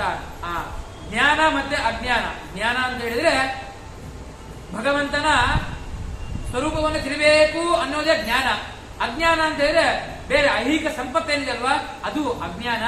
ಈ ಜ್ಞಾನ ಮತ್ತೆ ಅಜ್ಞಾನಕ್ಕೆ ಇರುವಂತಹ ಒಂದು ವ್ಯತ್ಯಾಸವನ್ನ ಇಲ್ಲಿ ತಿಳಿಸಿದ್ರು. ಇನ್ನು ಮತ್ತೆ ಆ ಜ್ಞಾನ ಸಂಪಾದನೆ, ಭಗವಂತನ ಜ್ಞಾನ ಸಂಪಾದನೆ ಅಷ್ಟು ಸುಲಭವಲ್ಲ ಅಂತ ತಿಳಿಸ್ತಾ ಇದ್ದಾರೆ. ಯಾವ ರೀತಿಯಾಗಿ ಅಂದ್ರೆ ಯಾಕೆ ಅಂತ ಹೇಳಿದ್ರೆ, ಈಗ ಉಪನಿಷತ್ತು ನಮಗೆ ತಿಳಿಸ್ತಾ ಇದೆ, ಯಮಧರ್ಮರಾಜನ ಮಾತಿನಿಂದ ಉಪನಿಷತ್ತು ತಿಳಿಸ್ತಾ ಇದೆ. ಈಗ ಎಲ್ರಿಗೂ ಕೂಡ ಕೇಳಬೇಕು ಅಂತ ಇಚ್ಛೆ ಇದೆ, ಭಗವಂತನ ಜ್ಞಾನವನ್ನ ತಿಳ್ಕೊಳ್ಬೇಕು ಅಂತ ಕೆಲವೊಬ್ಬರಿಗೆ ಇಚ್ಛೆ ಇದೆ, ಇನ್ನು ಕೆಲವೊಬ್ಬರು ಗುರುಗಳಾಗಿರೋರಿಗೆ ಹೇಳ್ಬೇಕು ಅಂತನೂ ಕೂಡ ಇಚ್ಛೆ ಇದೆ.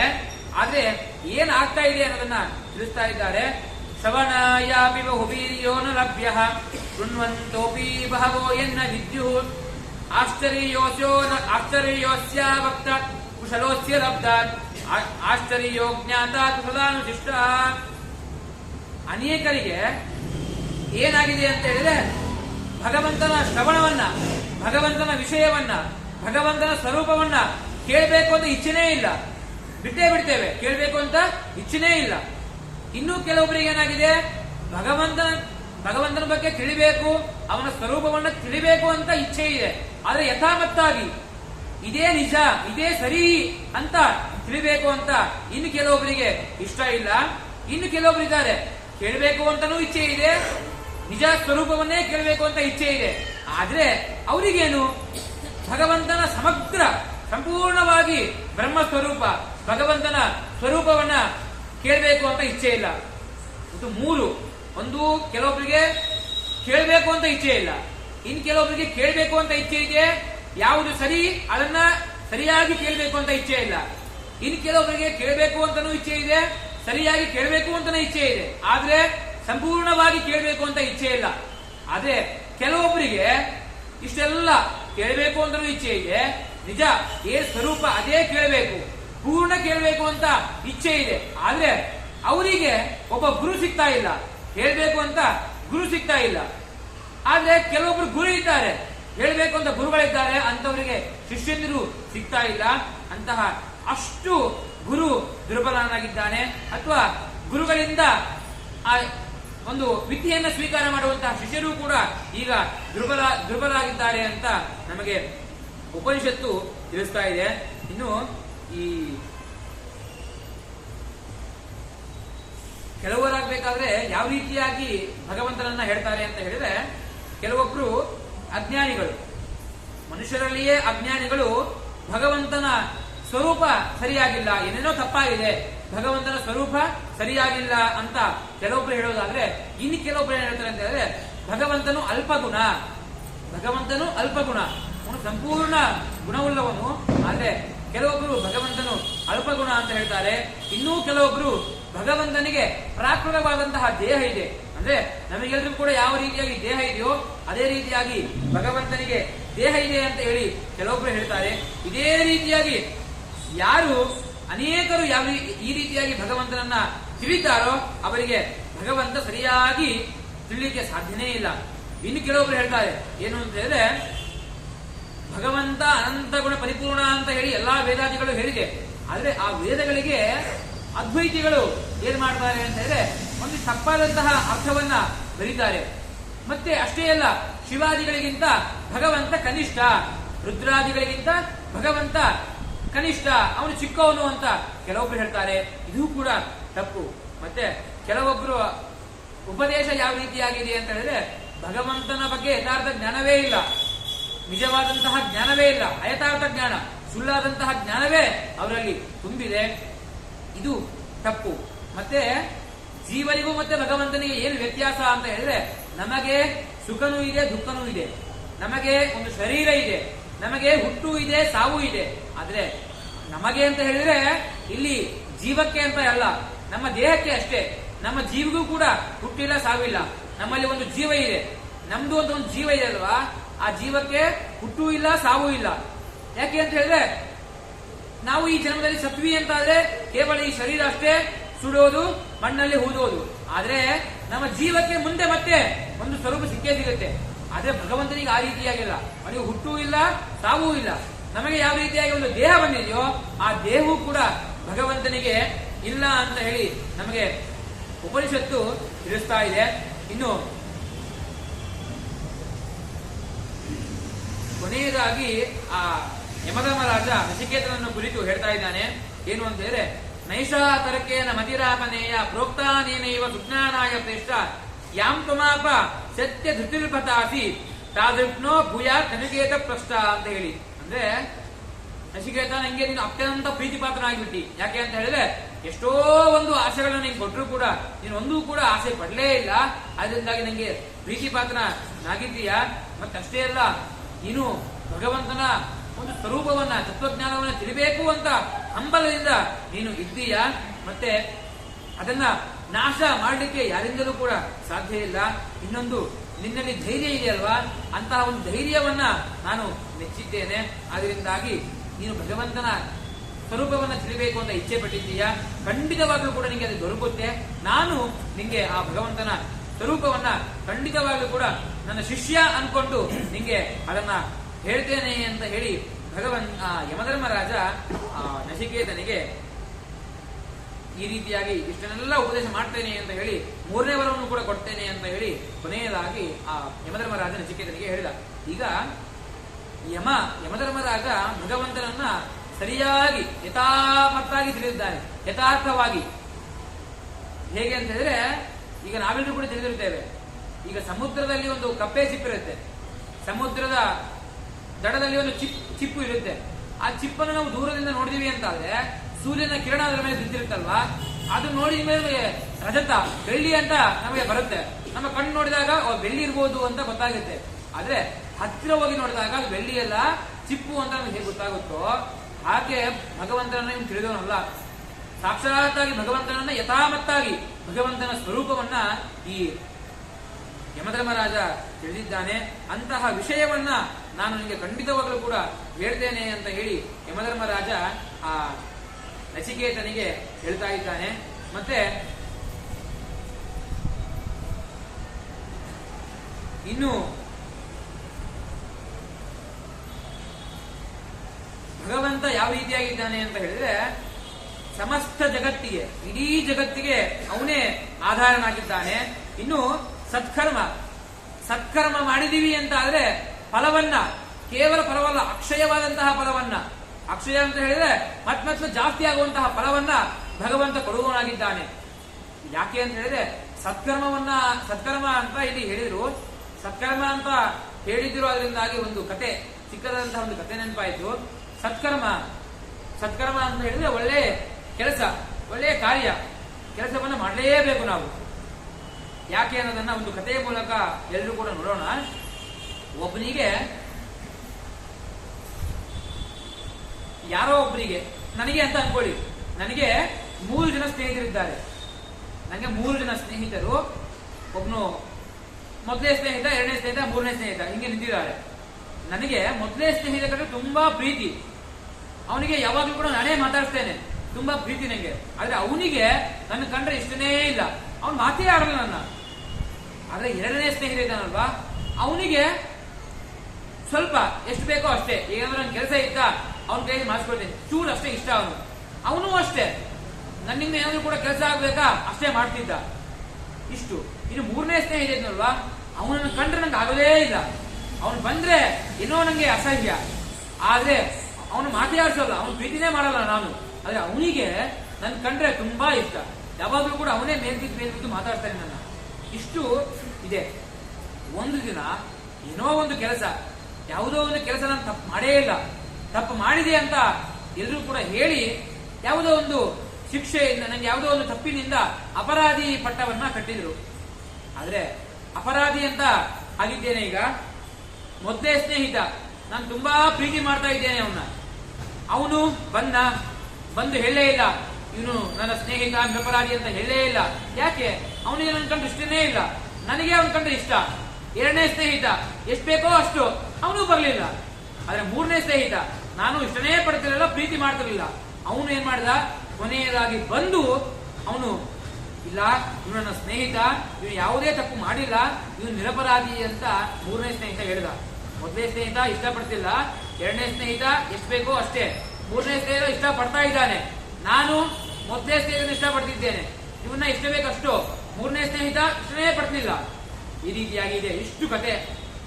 ಇದರಿಂದ ಏನು ಅರ್ಥ ಮಾಡ್ಕೊಳ್ಬೇಕು ಅಂತ ಹೇಳಿದ್ರೆ, ನಮ್ಮ ಜೀವನದಲ್ಲಿಯೂ ಕೂಡ ಪ್ರತಿ ಕ್ಷಣಕ್ಕೂ ಕೂಡ ಈ ಕತೆ ಆಗ್ತಾನೇ ಇದೆ. ನಮ್ಮೆಲ್ಲರ ಜೀವನದಲ್ಲಿ ಈ ಕತೆ ಆಗ್ತಾನೇ ಇದೆ. ಹೇಗೆ ಅಂತ ಹೇಳಿದ್ರೆ, ನಾವು ಹೇಗೆ ಅಪರಾಧಿ ಆಗದೆ ನಿರಪರಾಧಿ ಆದ್ರೂ ಕೂಡ ಅಪರಾಧಿ ಅಂತ ಒಂದು ಸ್ಥಾನದಲ್ಲಿ ಇದ್ವಿ ಅಲ್ವಾ, ಹಾಗೆ ಕೊನೆಗೆ ದಾಸರು ಹೇಳಿದಂತೆ, ಅನೇಕ ಶಾಸ್ತ್ರಗಳು ಹೇಳಿದಂತೆ, ಕೊನೆಗೆ ಸಾವು ತಪ್ಪಿದ್ದಲ್ಲ, ಸಾವು ಬಂದೇ ಬರುತ್ತೆ. ಸತ್ತಾಗ ಸಾಯ್ತೇವೆ. ಅದಕ್ಕೂ ಮುಂಚೆ, ಸಾಯುವುದಕ್ಕಿಂತ ಮುಂಚೆ ನಮ್ಮ ಜೀವನದಲ್ಲಿ ನನಗೆ ಯಾವ ರೀತಿಯಾಗಿ 3 ಸ್ನೇಹಿತರಿದ್ದಾರಲ್ವಾ, ಅದೇ ರೀತಿಯಾಗಿ ನಮ್ಮ ಜೀವನದಲ್ಲಿಯೂ ಕೂಡ 3 ಸ್ನೇಹಿತರಿದ್ದಾರೆ. ಆ 3 ಸ್ನೇಹಿತರು ಯಾರು ಅಂತ ಹೇಳಿದ್ರೆ, ಮೊದಲನೇದು ದುಡ್ಡು. ಮೊದಲೇ ಸ್ನೇಹಿತ ನಮ್ಮ ಜೀವನದಲ್ಲಿ ಅಂತ ಹೇಳಿದ್ರೆ ದುಡ್ಡು. ಯಾಕೆ ಅಂತ ಹೇಳಿದ್ರೆ, ದುಡ್ಡನ್ನ ತುಂಬಾ ಇಷ್ಟಪಡೋದು ನಾವು. ಈಗಿನ ಕಾಲದಲ್ಲಿ ಬಂಧು ಜನರು ಬೇಡ, ನಂಗೆ ದುಡ್ಡೇ ಬೇಕು ಅಷ್ಟು. ಈಗಿನಂದ್ರೆ ಯಾಕೆ ದುಡ್ಡು ಯಾಕೆ ಇಷ್ಟ ಅಂತ ಹೇಳಿದ್ರೆ, ಈಗಿನ ಕಾಲದಲ್ಲಿ ಮನೆಗಳಲ್ಲಿ, ಸ್ವಂತ ಅಣ್ಣ ತಮ್ಮಂದಿರಗಳಲ್ಲಿ, ಸ್ವಂತ ಅಪ್ಪ ಮಕ್ಕಳಲ್ಲಿ ಜಗಳ ಬರೋದೇ ಈ ದುಡ್ಡಿನ ವಿಷಯದಲ್ಲಿ. ಅದರಿಂದಾಗಿ ದುಡ್ಡು ನಮಗೆ ಮೊದಲನೇ ಸ್ನೇಹಿತ ಸ್ಥಾನದಲ್ಲಿ ಇದೆ. 2ನೇ ಸ್ನೇಹಿತನ ಸ್ಥಾನದಲ್ಲಿ ಯಾವುದು ಇರೋದು ಅಂತ ಹೇಳಿದ್ರೆ ನಮ್ಮ ಬಂಧು ಜನರು. ದುಡ್ಡಾದ್ಮೇಲೆ ಬಂಧು ಜನರು, ಅವ್ರು ಬಿಟ್ಟು ಮತ್ತೆ ಯಾರನ್ನು ನಂಬೋದಿಲ್ಲ ನಾವು. ಬಂಧು ಜನರನ್ನ 2ನೇ ಸ್ನೇಹಿತ ಸ್ಥಾನದಲ್ಲಿ ಬಂಧು ಜನರಿದ್ದಾರೆ. ಇನ್ನು 3ನೇ ಸ್ನೇಹಿತನ ಸ್ಥಾನದಲ್ಲಿ ಇರೋದು ಯಾವುದು ಅಂತ ಹೇಳಿದ್ರೆ ಸತ್ಕರ್ಮ ಅಂತ ಹೇಳಿದ್ರೆ ಒಳ್ಳೆಯ ಕೆಲಸ, ಒಳ್ಳೆಯ ಕಾರ್ಯ, ಸತ್ಕರ್ಮ. ಅದು ನಮ್ಮ 3ನೇ ಗೆಳೆಯನ ಸ್ಥಾನದಲ್ಲಿ ನಿಂತಿದೆ. ಈಗ ನಾವು, ನಮಗೆ ಸಾವು ತಪ್ಪಿದ್ದಲ್ಲ, ಒಂದು ದಿನ ಸಾವು ಆಗೇ ಆಗತ್ತೆ. ಸಾವು ಆಗಾಗ ಯಾವ ರೀತಿಯಾಗಿ ನಚಿಕೇತನಿಗೆ ಸಾವು ಬಂತು ಅಂತ ಅಪ್ಪ ಶಾಪ ಕೊಟ್ಟು ಅವನು ಯಮಲೋಕಕ್ಕೆ ಹೋದ. ನಮಗೂ ಕೂಡ ಸಾವು ಬಂದ ಮೇಲೆ ನಾವು ಕೂಡ ಯಮಲೋಕಕ್ಕೆ ಹೋಗ್ತೇವೆ. ಯಮಲೋಕಕ್ಕೆ ಹೋದಾಗ ನಮ್ಮ ಜೊತೆಗೆ ದುಡ್ಡು ಬರುತ್ತಾ? ಇಲ್ಲ. ನಾವು ಎಲ್ಲಿ ದುಡ್ಡು ಇಟ್ಟಿರ್ತೇವೋ, ಯಾವುದೋ ಒಂದು ಗಾಡ್ರೇಜ್ ಅಲ್ಲೋ ಎಲ್ಲೋ ನಾವು ದುಡ್ಡು ಇಟ್ಟಿರ್ತೇವೆ. ಆ ಕೀಯನ್ನು ಅಷ್ಟೇ ಯಾರಿಗೂ ಗೊತ್ತಿಲ್ಲದಂತೆ ಎಲ್ಲೋ ಇಟ್ಟಿರ್ತೇವೆ. ಆ ದುಡ್ಡು ಅಲ್ಲೇ ಇರುತ್ತೆ, ಆ ಕೀಯೂ ಅಲ್ಲೇ ಇರುತ್ತೆ. ನಾವು ಮಾತ್ರ ಯಮಲೋಕದಲ್ಲಿ ಇರ್ತೇವೆ. ಯಮಲೋಕದಲ್ಲಿ ನಮ್ಮ ಒಟ್ಟಿಗೆ ದುಡ್ಡು ಬರೋದೇ ಇಲ್ಲ. ಮೊದಲೇ ಸ್ನೇಹಿತ ಯಾವ ರೀತಿಯಾಗಿ ಬರಲಿಲ್ಲೋ ಅದೇ ರೀತಿಯಾಗಿ ದುಡ್ಡು ಕೂಡ ಬರಲೇ ಇಲ್ಲ. ಇನ್ನು 2ನೇ ಸ್ನೇಹಿತ ಬಂಧು ಜನರು, ಅವರು ಅಷ್ಟೇ. 2ನೇ ಸ್ನೇಹಿತ ಏನ್ ಮಾಡ್ದ? ಬಂದ ಹೋದ. ಬಂಧು ಜನರು ಅಷ್ಟೇ ಬರ್ತಾರೆ. ಎಲ್ಲಿಯವರೆಗೂ? ಸ್ವಲ್ಪ ಹೊತ್ತು ನಮ್ಮ ಸತ್ವಿ ಅಂತ ಆದ್ರೆ ಚೂರು ಅಳ್ತಾರೆ. ಹತ್ತು ನಮ್ಮ ದೇಹ ಸ್ಮಶಾನಕ್ಕೆ ಹೋದ್ರೆ ಅಲ್ಲಿಯವರೆಗೂ ಬರ್ತಾರೆ. ಸ್ಮಶಾನದವರೆಗೂ ನಮ್ಮ ಬಂಧು ಜನರು ಬರ್ತಾರೆ. ಮುಂದೆ ಆ ಬಂಧು ಜನರು ಬರೋದೇ ಇಲ್ಲ. ಮತ್ತೆ ಅವರ ಮನೆಗೆ ಹಿಂದಿರುಗಿ ಬರ್ತಾರೆ. ಮತ್ತೆ ಅದು 2ನೇ ಸ್ಥಾನದಲ್ಲಿ ಬಂಧು ಜನರು. ಇನ್ನು ಮೂರನೇ ಸ್ನೇಹಿತನ ಜಾಗದಲ್ಲಿ ಸತ್ಕರ್ಮ. ಮೂರನೇ ಸ್ನೇಹಿತ ಏನ್ ಮಾಡ್ದ? ಬಂದು ಇವನು ಅಪರಾಧಿ ಅಲ್ಲ, ನಿರಪರಾಧಿ ಅಂತ ಹೇಳಿದ. ಅದೇ ರೀತಿಯಾಗಿ ಸತ್ಕರ್ಮವೂ ಕೂಡ ಬರುತ್ತೆ. ಬಂದು ಕೊನೆಯದಾಗಿ ಯಮನ ಹತ್ತಿರ ಬಂದು ಇವನು ಭೂಲೋಕದಲ್ಲಿ ಇದ್ದಾಗ ಇಂತಿಂತ ಸತ್ಕರ್ಮಗಳನ್ನು ಮಾಡಿದ್ದಾನೆ, ಇವನು ಒಳ್ಳೆಯವ, ಒಳ್ಳೆಯ ಕೆಲಸವನ್ನ ಮಾಡಿದ್ದಾನೆ, ಯಾರಿಗೋ ಒಂದು ಸಹಾಯವನ್ನ ಮಾಡಿದ್ದಾನೆ, ಅದರಿಂದಾಗಿ ಇವನಿಗೆ ಶಿಕ್ಷೆ ಕೊಡಬೇಡಿ ಅಂತ ಹೇಳೋದು ದುಡ್ಡು ಅಲ್ಲ, ಬಂಧು ಜನರು ಅಲ್ಲ, ಯಾವುದು ಅಂತ ಹೇಳಿದ್ರೆ ಸತ್ಕರ್ಮ. ಅದರಿಂದಾಗಿ ಅಂತಹ ಸತ್ಕರ್ಮಕ್ಕೆ ಅಕ್ಷಯ ಫಲವನ್ನ, ಒಂದು ಸತ್ಕರ್ಮ ಮಾಡ್ತೀವಿ ಅಂತ ಹೇಳಿದ್ರೆ ಅಕ್ಷಯ ಫಲ, ಜಾಸ್ತಿ ಜಾಸ್ತಿ ಫಲಗಳನ್ನು ಕೊಡುವವನು ಯಾರು ಅಂತ ಹೇಳಿದ್ರೆ ಭಗವಂತ. ಅಂತಹ ಭಗವಂತನ ಸ್ವರೂಪವನ್ನ ಆ ನಚಿಕೇತನಿಗೆ ಈ ಯಮಧರ್ಮರಾಜ ಉಪದೇಶವನ್ನ ಮಾಡ್ತಿದ್ದಾನೆ. ಅಂತಹ ಭಗವಂತ ಒಂದು ಸತ್ಕರ್ಮ ಮಾಡಿದ್ರೆ ಅಕ್ಷಯ ಫಲವನ್ನು ಕೊಡ್ತಾನೆ. ಅದರಿಂದಾಗಿ ನಾವು ಎಲ್ಲರೂ ಕೂಡ ಸತ್ಕರ್ಮವನ್ನ ಮಾಡಲೇಬೇಕು. ಇನ್ನು ಕೊನೆಯದಾಗಿ ಇವತ್ತಿನ್ನು ಉಪನಿಷತ್ತು, ಕಾಡಗೋಪನಿಷತ್ತು ಇನ್ನು ಮುಂದೆ ಇದೆ.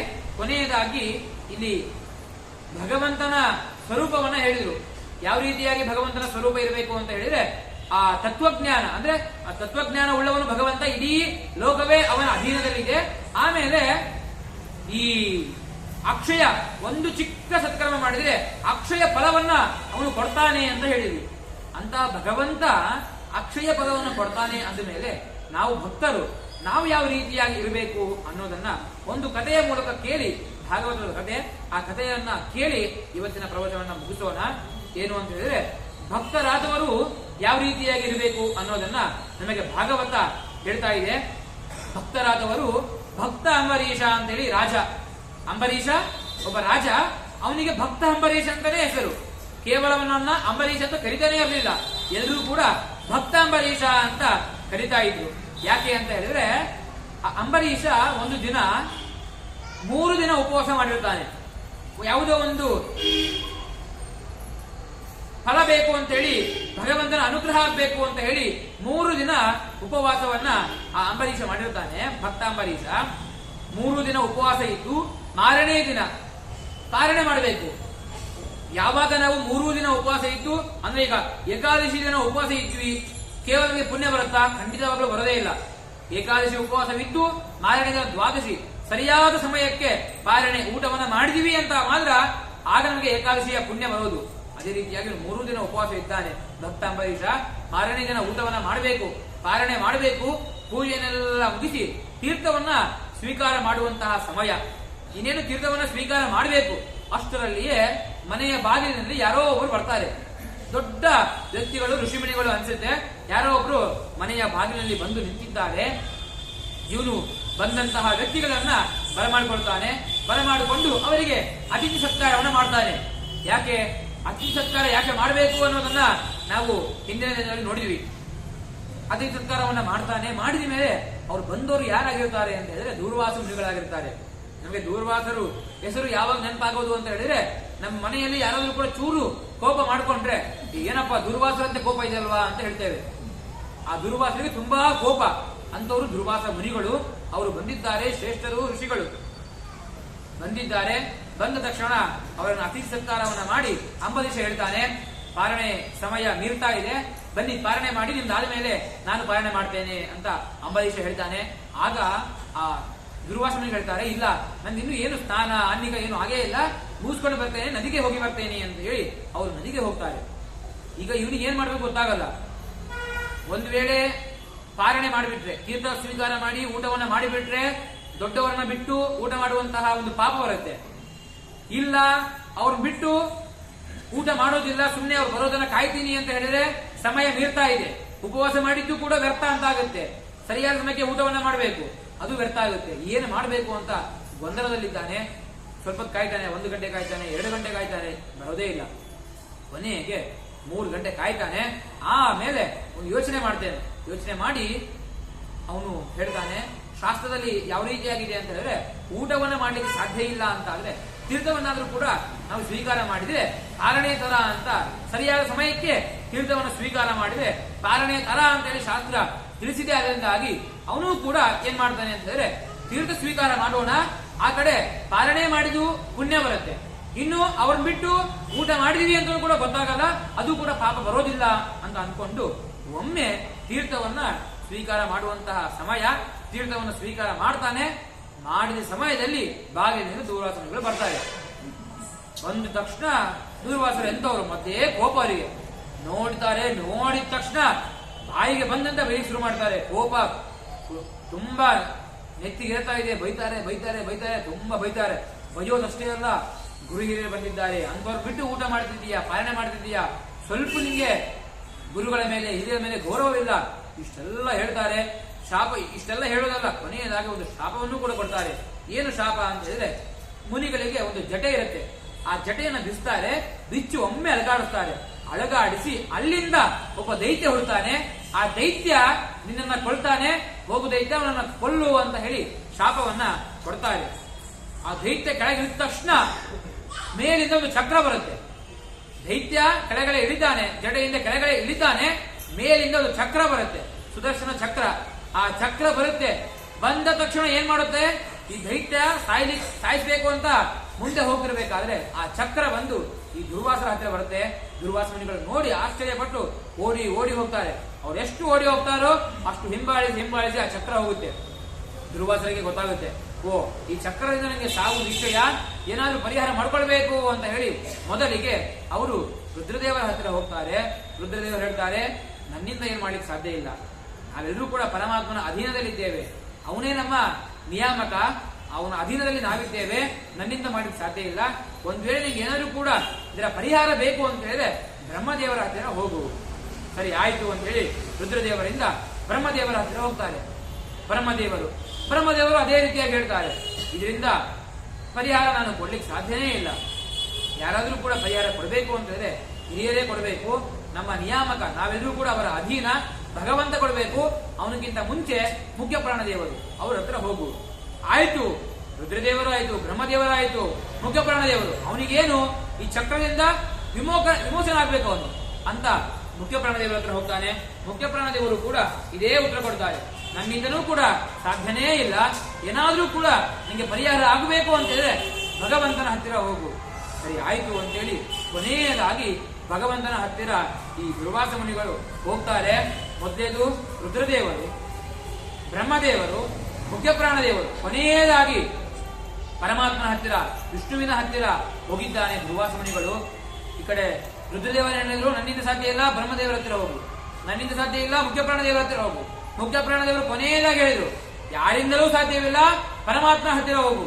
ಓ ಇನ್ನು ನಂಗೆ ಸಿಗುತ್ತೆ, ಯಾಕೆ ಪರಮಾತ್ಮನೇ ಮುಖ್ಯ, ಅವನ ಮೇಲೆ ಯಾರೂ ಇಲ್ಲ ಅಂತ ಹೇಳಿ ದುರ್ವಾಸ ಮುನಿಗಳು ಖುಷಿಯಿಂದ ಹೋಗ್ತಾರೆ.